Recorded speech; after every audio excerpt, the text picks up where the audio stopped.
Welcome back to We Suck at Cooking. This is the cookbook where we teach you how we make recipes that we love. Today, we're gonna make something that I absolutely love, and it came about from just being super bro-ish, the ciabatta bread pizza. Super simple to make, absolutely delicious. It looks super spectacular, and it's honestly really fun. And if you bring one of these out to one of your friends at a party, I guarantee you they're gonna be impressed and stuffed. Let's get to it. This one doesn't have hard and fast ingredients.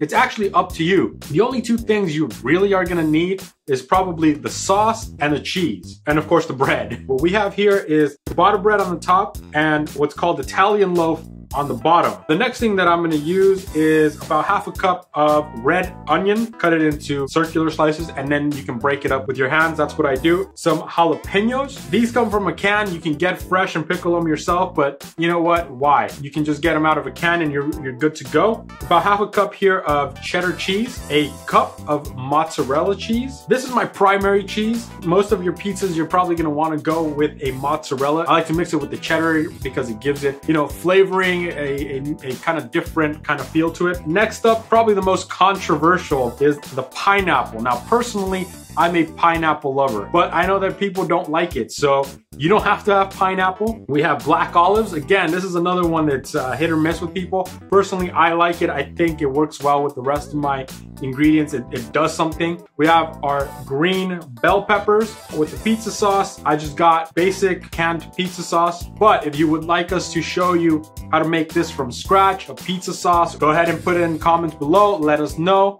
Give us a thumb up if you like what's going on, and let us know what you want us to do in those comments. So those are my ingredients. We're gonna get started. It is time to start preparing our ciabatta pizza bread, or in my case, Italian. We decided to each make one half, so I have Italian, also has the ciabatta, and we'll just keep the ingredients in the center so that we can just pick and choose what we want. So we're gonna start with our pizza sauce and our cheese. I like to go in with mozzarella first, make sure we have melty goodness. Then we layer in just a little bit of this cheddar cheese. Stuff like sun-dried tomatoes, I found go really well if you layer the sauce and then the sun-dried tomatoes and then the cheese. And I'm sure plenty of other ingredients would work well in that way.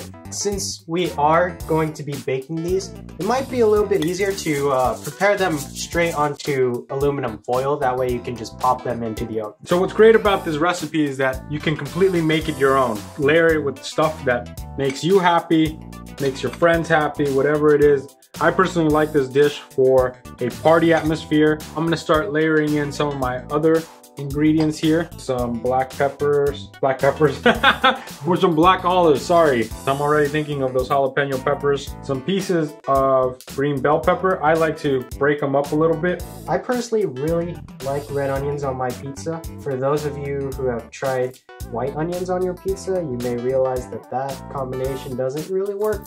No. Some people might like the white onions.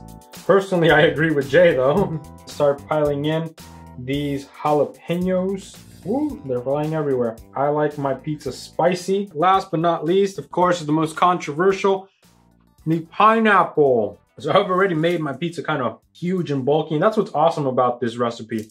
You can make this monstrosity. And I like to squish down my ingredients to keep them controlled, although it's not standard cooking practice. And then the other great thing, sorry, I'm cutting you off. The other great thing about this recipe is you get to snack while you're making it.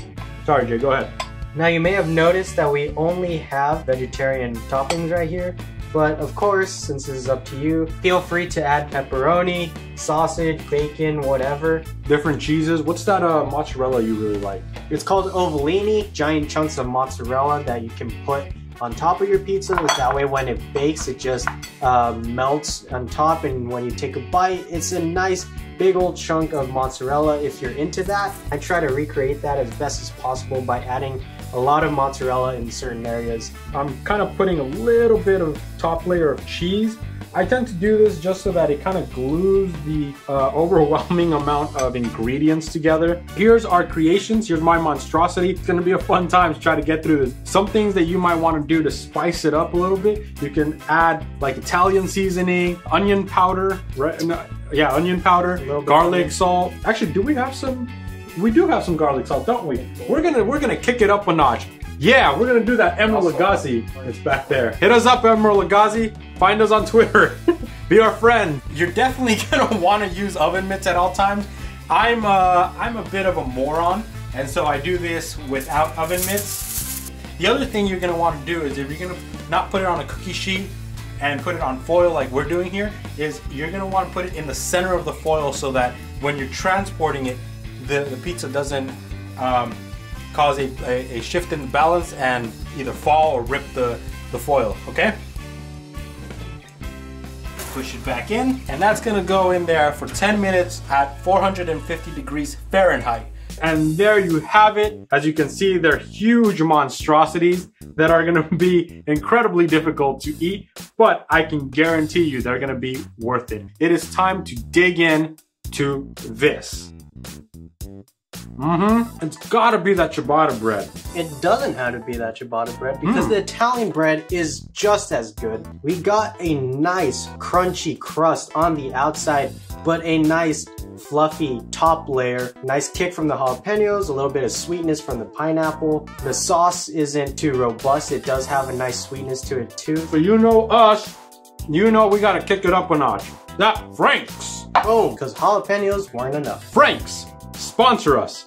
And as the old Carl Jr. commercial used to say, if it doesn't get all over the place, it doesn't belong in your face. So we're gonna go ahead and swap so that we can try each other's. Ah, yeah. The Italian bread's got this nice kind of French bread thing going on. By the way, French bread is a great bread to do this on. The ciabatta is more crunchier of the two. The Italian is a little bit softer. If you do want more of a melt in your mouth kind of feel, I would recommend the Italian. We really need a tiebreaker, so we're gonna go ahead and get Juan in on this. Juan, come have a bite of these pizzas. Juan, welcome to the show. Welcome to the show, Juan. Welcome to the show. The Italian.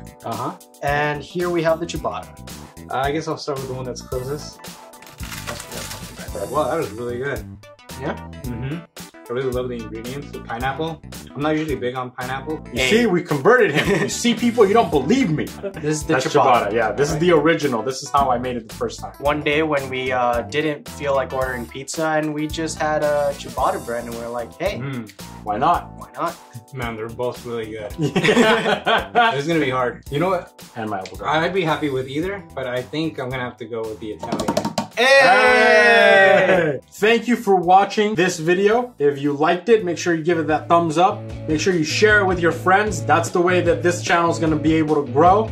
Make sure you support us on our social networks. We're on Twitter and we're on Instagram. Thank you guys for watching, and we hope to see you on a future episode of We Suck at Cooking. Thanks for watching. We'll see you next time. Bye, guys. Bye. See ya.